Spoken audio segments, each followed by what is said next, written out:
অনেক দাম, সবার তো টাকা থাকে না, বুঝলেন না? মানুষ যে ইনকাম করে সবকিছু তারা ইয়ে করতে পারে না, মিলে উঠতে পারে না। খেতে যদি সবজি না থাকে তো সবজির দাম বাড়বে।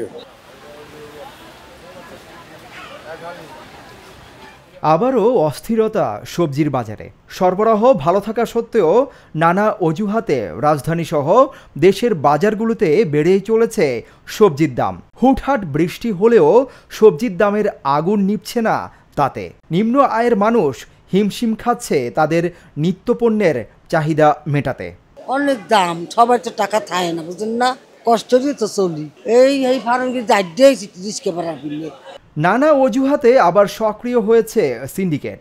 সবজির বাড়তি দাম হাঁকিয়ে লুফে নিচ্ছে অধিক মুনাফা।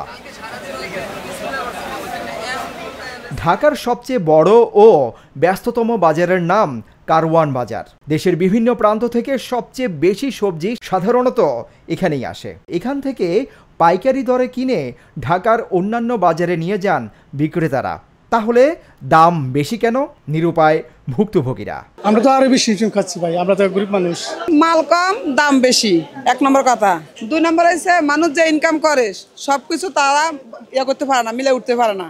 সরজমিনে গিয়ে কারওয়ান বাজার ঘুরে দেখা গেছে এখানে প্রতি কেজি করলা বিক্রি হচ্ছে 70 থেকে 90 টাকায়, শসা 80 টাকা, ঢেঁড়স 70 থেকে 80 টাকা, টমেটো 160 থেকে 180 টাকা, পটল 80 টাকা, বরবটি 100 টাকা, ঝিঙ্গা 80 টাকা, কচুল্লতি 80 থেকে 100 টাকা, ধুন্দল 80 টাকা, কাকরোল 70 থেকে 80 টাকা, গোল বেগুন 140 টাকা, লম্বা বেগুন 80 টাকা, পেঁপে 30 টাকা, চিচিঙ্গা 80 টাকা এবং কচুমুখী প্রতি কেজি 80 টাকায় বিক্রি হচ্ছে। এই বাজারে লাউ প্রতি পিস বিক্রি হচ্ছে 70 টাকায় ও কাঁচা মরিচ প্রতি কেজি বিক্রি হচ্ছে 150 থেকে 230 টাকায়। 70 টাকা 80 টাকা নিচে কোনো তরকারি নাই। এই যে বেগুন লইছি 2 কেজি 100 টাকা, তাও অর্ধেক পোকা। অনেক হিমশিম, আমাদের মতো সাধারণ যারা আছে ওরা অনেক হিমশিম খাইতেছে। দেখা যায় আপনার 1000 টাকা লই আইলে একটা এই 10 টাকা ব্যাগ পড়তে পড়ে না, মানে এই অবস্থা দেশে। হাত বদলায় আর দাম বাড়ে সবজির।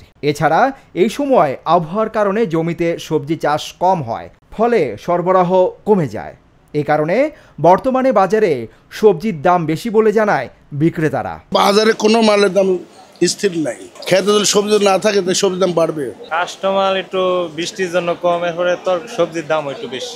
এক সপ্তাহের ব্যবধানে সবজির দামের পাশাপাশি মাছের দামও বেড়েছে উল্লেখযোগ্য হারে। মাছ তরকারি সব কিছুর দাম একটু বেশি। রুই কাতল আছে, আয়ের বোয়াল আছে, চিংড়ি আছে, বাগদা চিংড়ি গত সপ্তাহে বিক্রি করছে 800 টাকা, 750, এই সপ্তাহে বিক্রি করতেছে 800, 750। বাজারে ইচ্ছেমতো দাম হাঁকিয়ে বিক্রি করছেন বিক্রেতারা। এই অবস্থা থেকে পরিত্রাণ চান ক্রেতারা। সংশ্লিষ্টরা এই বিষয়ে প্রয়োজনীয় পদক্ষেপ নেবেন বলেই তাদের প্রত্যাশা। বাজার বিশেষজ্ঞরা বলছেন, এখনই যদি এর লাগাম হাতে টেনে না নেওয়া হয় তাহলে অবশ্যই ভীষণ ক্ষতির সম্মুখীন হবে ঢাকাবাসী সহ সারা বাংলাদেশ। বিভিন্ন বাজার ঘুরে সিদ্দিকুর রহমান রোমন, হ্যালো বাংলাদেশ, ঢাকা।